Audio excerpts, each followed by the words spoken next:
coisa boa passear pelo campo. Esse cheiro de terra, de mato. Sempre que tem folga, venho visitar meu tio Josias. Tava bom. Dessa vez, eu trouxe a Maria Rita para conhecer esse pedacinho de terra.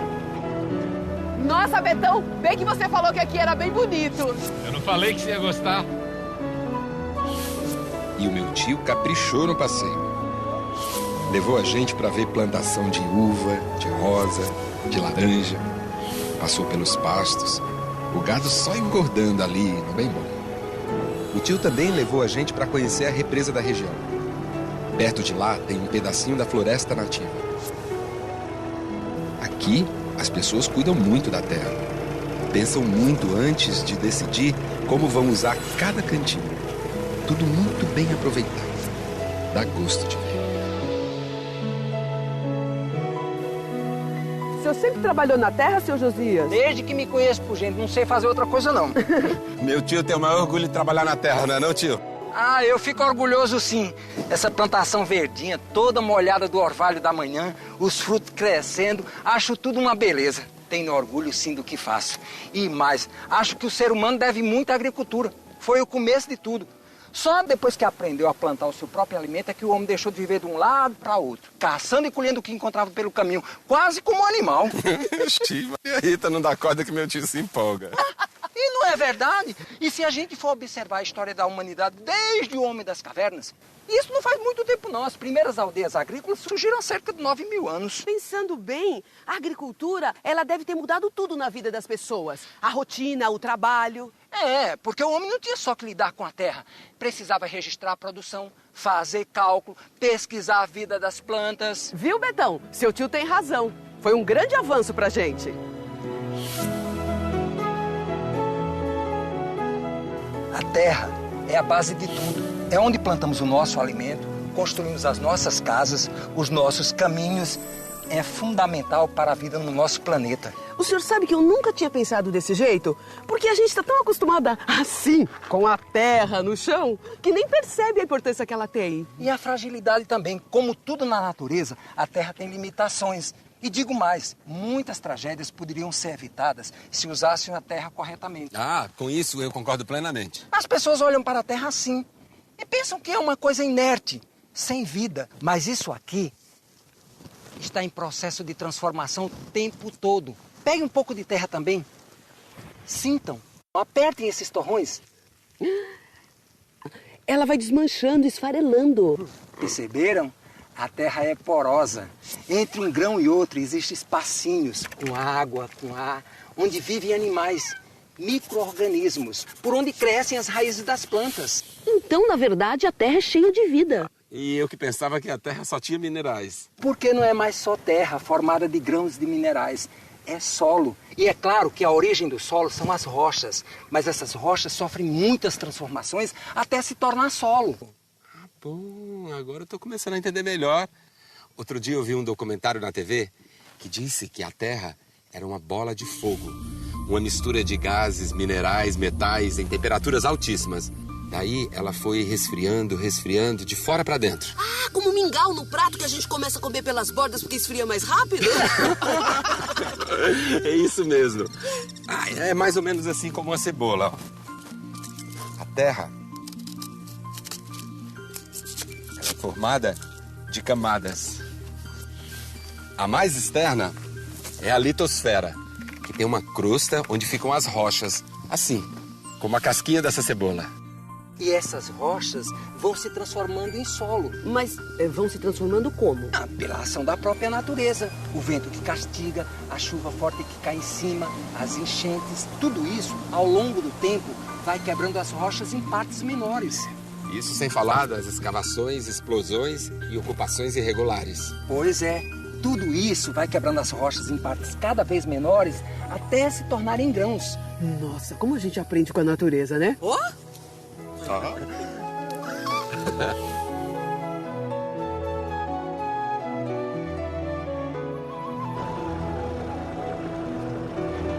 Venham aqui, quero mostrar uma coisa pra vocês. Olha só, quanta vida tem só nesse pedacinho de terra que a gente tá mexendo. Olha só, Todos eles ajudam aí nesse processo de transformar a terra em solo. Gente, ó, o tatu bolinha se enrola todo quando a gente mexe nele. Tem formiga, besouro. Minhoca, lesma, esses vermes brancos. Meio nojento, né? São larvas de insetos.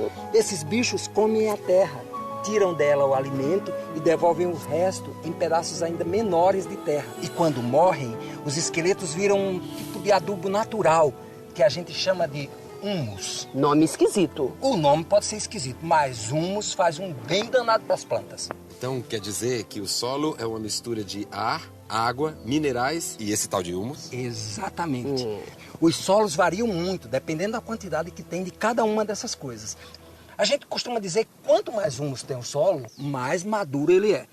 Mas geralmente a proporção é mais ou menos assim. 45% de minerais, 5% de humus, matéria orgânica. E a outra metade, 25% água e 25% ar. Nossa, isso tudo de água e ar? Metade.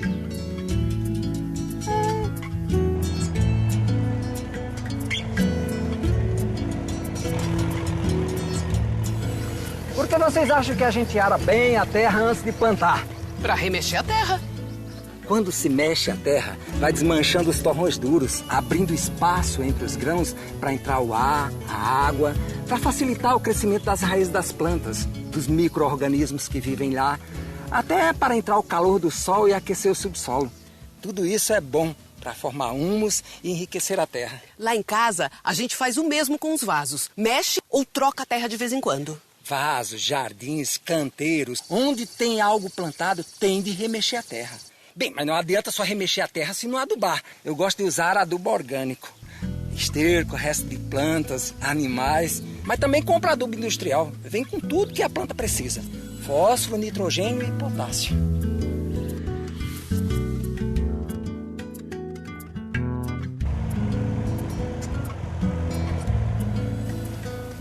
Ô tio, pensando bem, a água também é uma questão muito importante, não é? Precisa ficar de olho. Geralmente as chuvas não dão nem cheiro. E a gente tem de aguar a plantação. Aqui a gente usa uma máquina que joga água sobre as plantas, como se fosse chuva. Ah, as plantas adoram, ó, tão verdinhas, verdinhas. Mas quando a planta é mais delicada, como tomate, morango, algumas verduras, aí a gente usa esse sistema aqui, ó. A água vem por esses canos e vai diretamente para a raiz das plantas. Não tem perigo de estragar, nem mofar as folhas. É por gotejamento.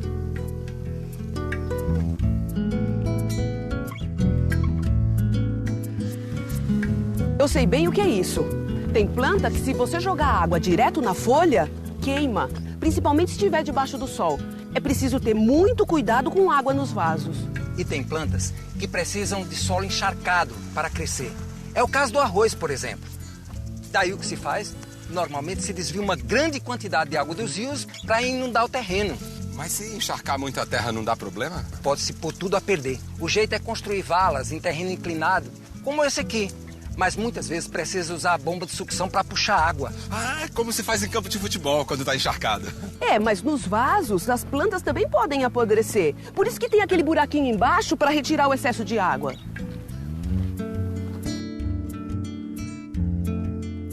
É tudo uma questão de jeito. Eu vejo por mim com as plantas lá de casa. Tem planta que gosta de muita água. Outras plantas, se você colocar água demais, ela morre. Tem planta que ela gosta de uma terra arenosa, seca. Outras de uma terra úmida, escura. Aí eu fico pensando, e aqui então para cuidar dessa montoeira de coisa? Pois é, tem que planejar bem.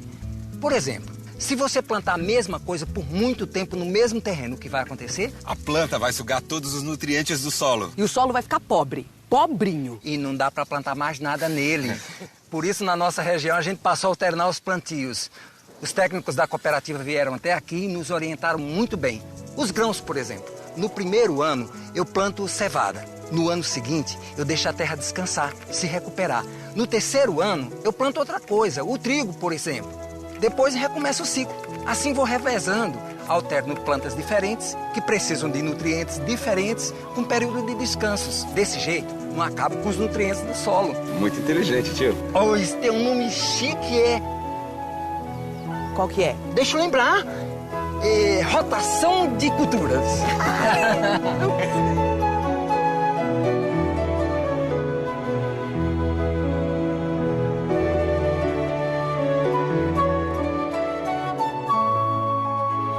A natureza é generosa. Sempre dá mais do que recebe da gente.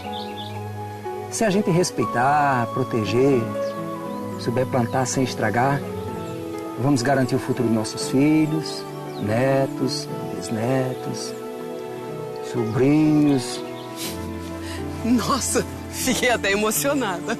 É o ar do campo que mexe com a gente. Vamos seguir nosso passeio, moçada. Vambora, que o dia tá lindo. Ah, então vamos.